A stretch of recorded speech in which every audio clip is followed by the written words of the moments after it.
Hi, welcome to my channel.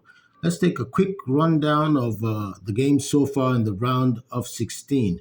Morocco and Cameroon progressed to quarterfinals in the African Cup of Nations. Other results: Senegal 3, Sudan 1. The Teranga Lions took control as expected. Sudan shocked Senegal, however, with an early goal, scoring early in the game. But the Senegalese, improved as the game went on and eventually controlled the game and scored three unanswered goals to overturn the 1-0 deficit, winning 3-1. Senegal showed experience, depth, and responded confidently even after falling behind and came back. Pape Gue's influence in midfield provided balance, and they were calm under pressure. The Taranga Lions' abilities to soak up early pressure and respond reflects serious contenders' resilience. Senegal combined possession play with quick vertical transitions and exploited Sudan's gaps in their defense. Their progression to the quarterfinals, of course, cements their status as favorites. Looking ahead, they'll face, of course, a tough test in the next performance, but they gave a good performance so far. Mali won, Tunisia 2.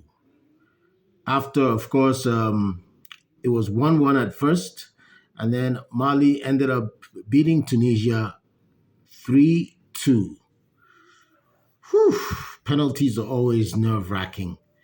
Mali progressed on penalties after that 1-1 draw with Tunisia. And let's see how they do in the next round. They showed discipline, showed composure, and they played with only 10 men in part of the game, which shows that 10 against 11 sometimes is 11 against 11.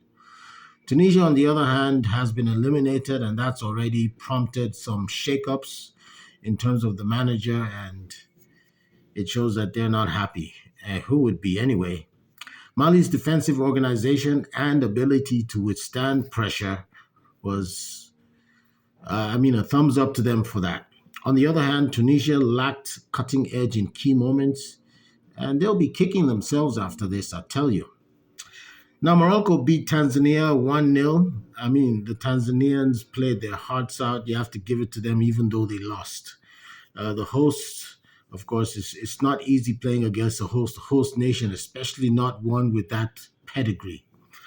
Morocco were favorites, and of course, they controlled most of the possession, but they did struggle to convert that into goals. Diaz's finishing proved, of course, that he's a asset to his team. Moroccan midfielder Azedine Ounahi suffered a leg injury and will miss the rest of the tournament, which is a blow to the balance of the team. Morocco's attacking shape showed creativity, but the finishing at times was kind of wishy-washy. Defensively, they were solid, conceding few major chances, but the loss of that key player, Unahi, reduces midfield options. Cameroon beats South Africa Bafana Bafana. I just love the name of that team, Bafana Bafana. Let me say it again. Bafana Bafana lost to Cameroon 2-1. I was actually rooting for the South Africans. Of course, Cameroon having prevailed, defeating South Africa in this competitive tie.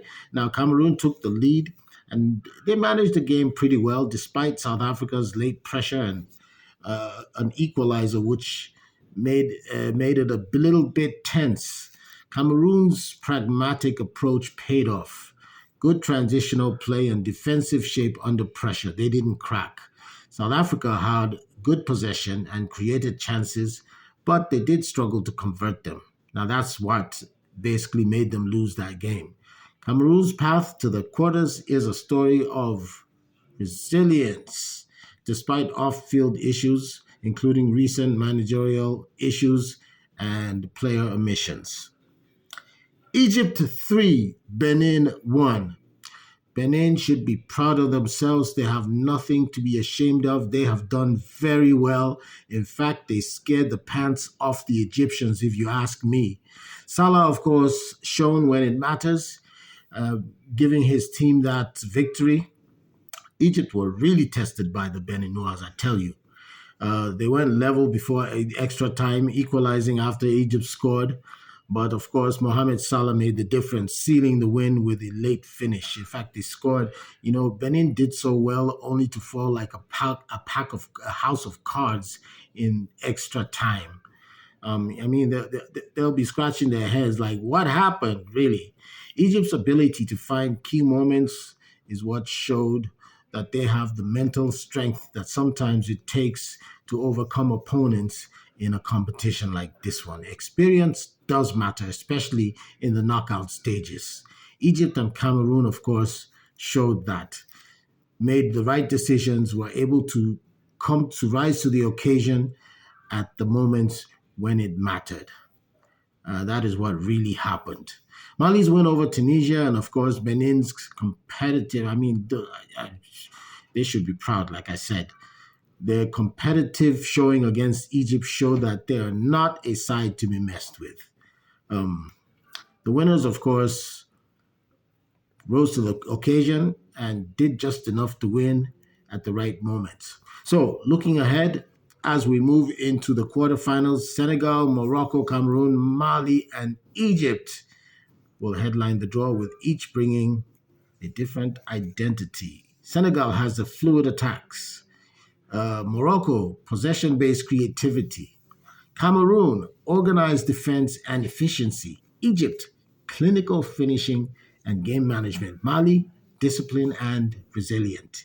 Each of these teams face tough tactical puzzles where fine margins like set pieces of game management could decide the semifinal spots. Now, let's take a look at what went down in Nigeria's game against Mozambique yesterday. Nigeria, of course, as you will know by now, gave Mozambique a thumping 4-0.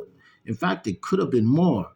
In 20 minutes or so, they were already 2-0 up.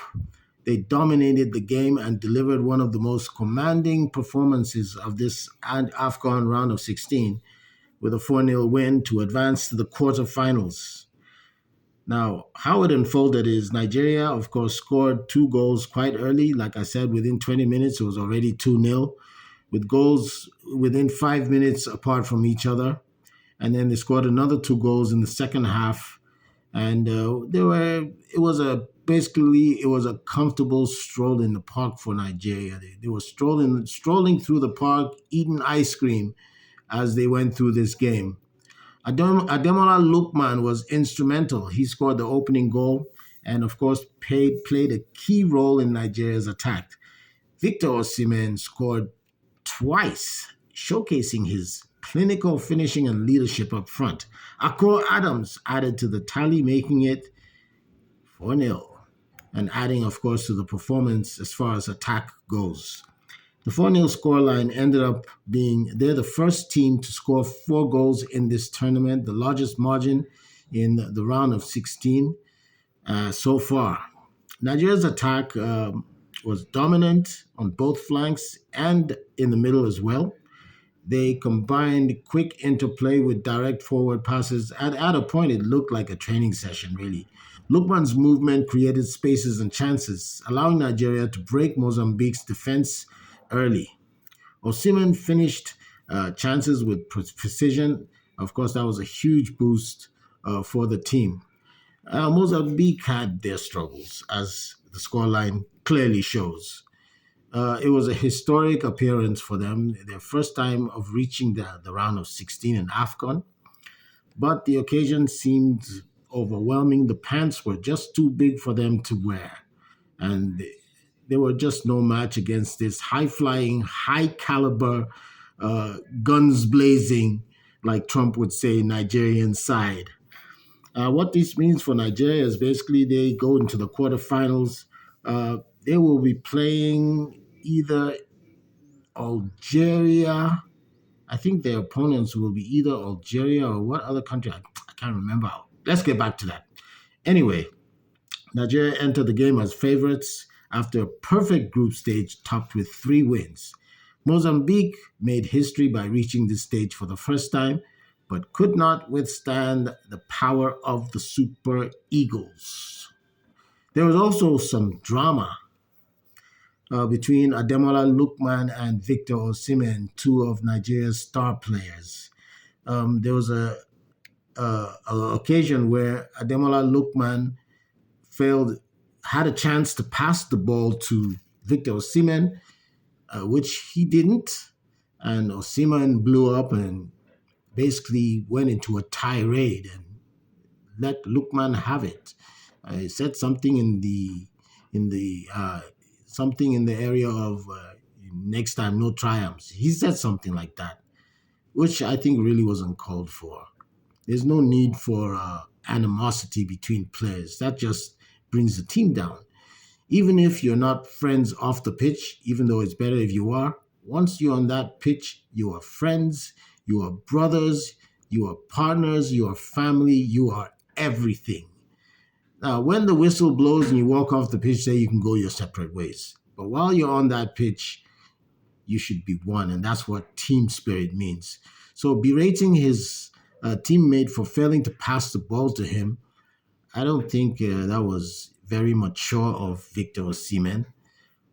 Lookman is just as big as he is. Maybe he thinks he's a star and everything, but Lookman is just as big as he is. He has achieved, they've both achieved African Player of the Year. They've both done very well in some of the top leagues in the world. So I don't see any reason why Osimhen should speak to Lookman in that way. But anyway, let's hope the drama doesn't go as far as to affect the team's performance moving forward. So Nigeria 4, Mozambique 0, Senegal 3, Sudan 1, Morocco 1, Tunisia 0, Mali 1-1 with Tunisia, and Mali moves ahead on penalties. Cameroon 2, South Africa 1. Bafana, my boys, man. And Egypt beat Benin 3-1 in extra time. And that's basically what has gone down so far. I can't wait for the rest of the matches. Subscribe to this channel and we'll be doing analysis after the games as we proceed in the AFCON 2025. See you in the next video.